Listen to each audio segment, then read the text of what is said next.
Fala pessoas, eu sou o Ded e hoje o rolê é no canal do meu brother Bruno Silvestre do canal Cidadão Silvestre. A gente vai terminar uma conversa que começou lá no meu canal com o professor Rodrigo Machado. Lá ele falou sobre garantismo, sobre sistema penal e como ele deve ser olhado do ponto de vista da democracia. E para finalizar, aqui hoje, bora falar sobre como tudo isso se aplica no Supremo Tribunal da Web. Demorou, pai? Então, bora ver direito isso daí.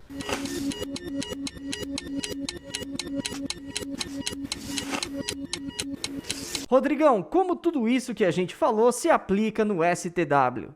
Bom, quando a gente transpõe o nosso pensamento para a questão da web, Beleza. já que nós estamos aqui numa discussão de foro virtual, digital, né? A internet como caminho dessa informação, dessas nossas discussões, e surge como pano de fundo principal dessas discussões a questão da punibilidade de eventuais desvios de conduta, as práticas da internet. É importante que nós, primeiro, nós não estamos discutindo aqui se existe ou não lei que caracterize o marco civil, ou seja, de tratamento regulatório das práticas de conduta na internet, porque desde 2014, né, pela Lei 12.965 de 2014, que nós estabelecemos o marco civil da internet. Importante que nós também pensemos que esse marco civil, ou seja, o controle dessas relações na web, é um controle que precisa estar parametrizado por todo aquele nicho de direitos e garantias fundamentais individuais do texto constitucional. Então é óbvio que o que está abarcado pela liberdade de expressão tem que continuar abarcado pela liberdade de expressão.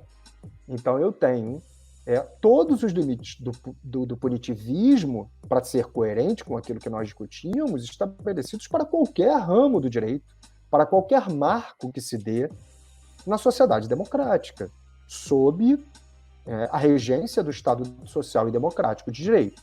Então, para vocês entenderem, quando nós lemos a Lei 12.965 de 2014, e vamos ao seu artigo 2º, né, o que nós temos como imposição no inciso 2º do artigo 2º é exatamente a proteção dos direitos humanos. Então, óbvio que nós temos uma previsão de marco civil atinente aos preceitos, ao principal preceito democrático, que é a proteção dos direitos humanos.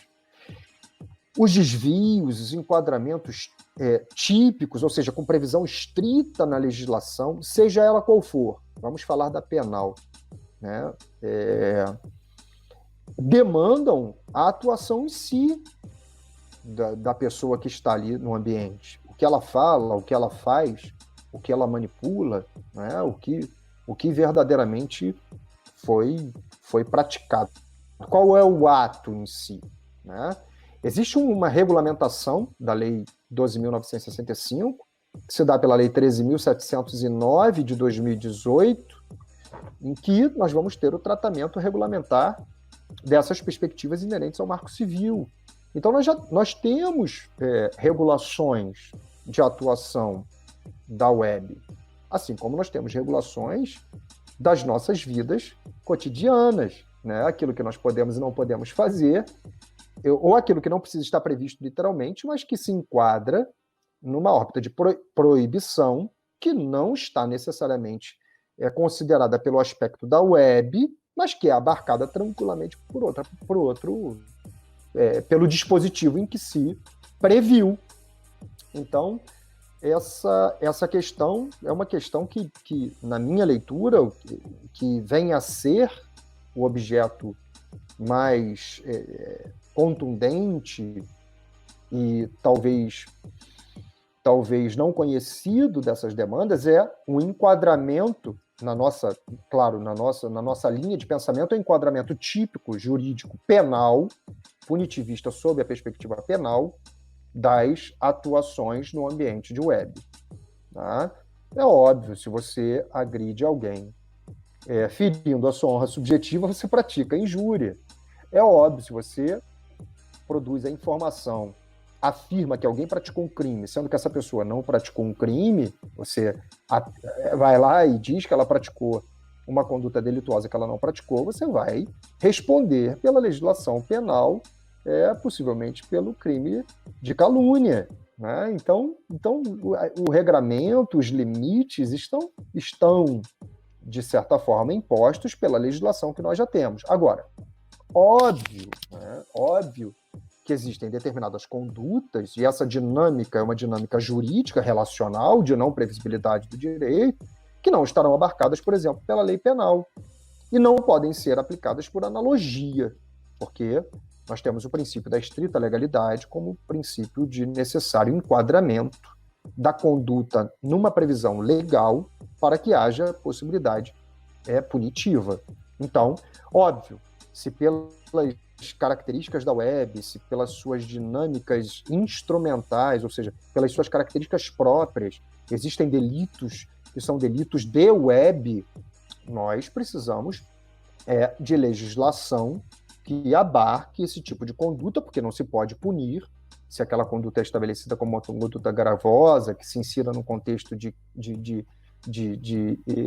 ação delituosa. Isso tem que ser debatido, isso tem que ser discutido, verdadeiramente se avaliar se é uma conduta que tem que ser tratada pelo direito penal, ou se pode ser tratada por outro instrumento. Isso deve ser feito, porque se houver outra possibilidade de tratamento, tem que ser, porque senão nós temos uma inflação também de legislações penais que vai resultar nessa ampliação do poder punitivo do Estado. Então, essa questão da web é uma questão interessantíssima, nós temos peculiaridades necessárias a ela, mas a regulação em si, ela já existe, ela tem que ser discutida nas suas impertinências, nos seus erros, criticada. Obviamente, legislações devem ser revogadas se violam direitos e garantias fundamentais individuais, mas nós já temos o tratamento regulatório da web desde o momento em que nós estabelecemos o Marco Civil. É um ambiente relacional, e os ambientes relacionais passam pela regulação jurídica. Maravilhoso! Como eu falei, essa foi a última parte desse bate-papo. Eu queria agradecer a participação do Rodrigo e mais uma vez a parceria com você, Brunão. É sempre bom olhar pro lado e ver que a gente não tá sozinho. Bora pras considerações finais. Diz aí, Brunão. Ded, então valeu pela nossa parceria mais uma vez, mano, tamo junto. E quem ainda não se inscreveu ou no canal do Ded ou no meu canal, se inscreve, ativa aí as notificações. A gente tá aqui para contribuir e para trazer pessoas que sabem o que estão falando, e a gente aprende com elas. E eu tô aqui, na verdade, aprendendo mais ainda com um cara que foi meu professor na universidade, que é um amigo, que é alguém que tem muita experiência de vida, que inclusive se vocês quiserem que eles venham mais ou no canal do Ded ou no meu canal, chamem, que a gente vai fazer o convite, e é basicamente isso. Então, eu agradeço muito a participação de todo mundo, e Rodrigo, meu professor, meu amigo, muito obrigado pela sua participação, a palavra está contigo. Muito obrigado, cidadão Silvestre, Bruno, obrigado, Ded. E como consideração final, já que nós falamos em fraternidade, já que nós falamos nas nossas próprias misérias, já que nós falamos na necessidade de reavaliarmos as nossas condutas, os nossos pensamentos, a valorização de sentimento de ódio, eu queria fazer uma leitura, né, de um determinado trecho e concluir parafraseando o mesmo autor, para agradecer a esse convite, a possibilidade de me tornar um comunicólogo em massa, né? Atingir, diria eu, uma plateia virtual tão extensa como aquela que participa do canal de vocês em busca de informação e em busca da formação do conhecimento, porque a formação do conhecimento ela tem que ser dialogal, ela tem que passar pelo assumir da crítica, pelo rasgar na carne, não é? A gente tem que se sentir frustrado pela democracia muitas vezes, mas essa é a essência da democracia. É uma limitação de poder e uma reflexão necessária e cotidiana do que nós queremos enquanto seres em convívio, pessoas em convívio. Então, num livro chamado As Misérias do Processo Penal, um dos maiores doutrinadores, um dos maiores juristas do mundo, que foi Francesco Carnelucci, e aí permita-me, né, o elogio próprio, subjetivo a ele. Carnelucci, ele finaliza o livro da seguinte forma, quando discute a questão da compaixão, do sistema penal, da sua relação com o aprendizado relativo ao sistema penal. Ele diz: quando por meio da compaixão reconheci no pior dos presos um ser humano como eu, quando se dissipou aquela fumaça que me permitia crer que eu era melhor do que ele, quando senti depositar-se também sobre os meus ombros a responsabilidade pelo seu delito, quando anos atrás, meditando numa sexta-feira santa diante da cruz, senti a voz bradar dentro de mim: Judas, é teu irmão. Então compreendi não apenas que os homens não podem ser divididos em bons e maus, mas que eles tampouco podem ser divididos em livres e presos, pois fora do cárcere há presos mais presos do que os que estão dentro dele, assim como dentro do cárcere há pessoas mais livres do que as que estão fora dele. Todos estamos presos no nosso egoísmo. Para sermos libertos, talvez não possamos contar com maior ajuda do que nos oferecem os pobres, fisicamente encerrados numa penitenciária. Tinha razão o padre Charles quando dizia: quem pensa em agradecer ao pobre que recebe a esmola, inveja ao rico que a dá. Jamais teria eu acreditado que pudesse receber tanto bem do processo penal quando ainda menino comecei a frequentar o tribunal. Jamais teria eu também, parafraseando Carnelucci, pensado receber tanto bem do processo penal quando passei a lecioná-lo e a compreender a sua verdadeira finalidade no Estado democrático de direito, na democracia, que é o controle do arbítrio, do poder, né, o seu instrumento, ser ele um instrumento, antes de qualquer coisa, de liberdade, um instrumento de garantias dos direitos individuais fundamentais.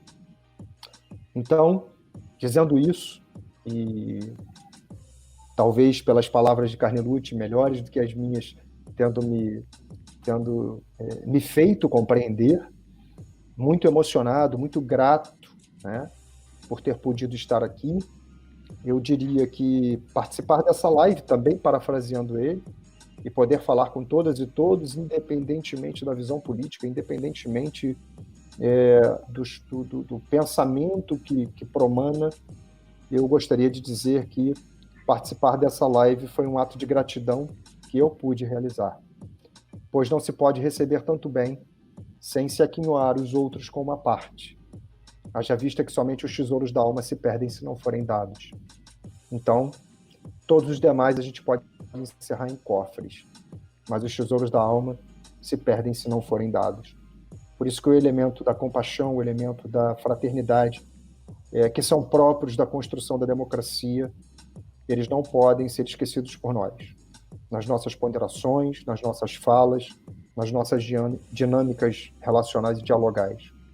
Por isso eu digo que, para encerrar, já que estou em considerações finais, agora, ao despedir-me de vocês, meus telespectadores, todas e todos, ao me despedir do Dédio, do Bruno, do Cidadão Silvestre, eu me sinto aliviado. Muito obrigado.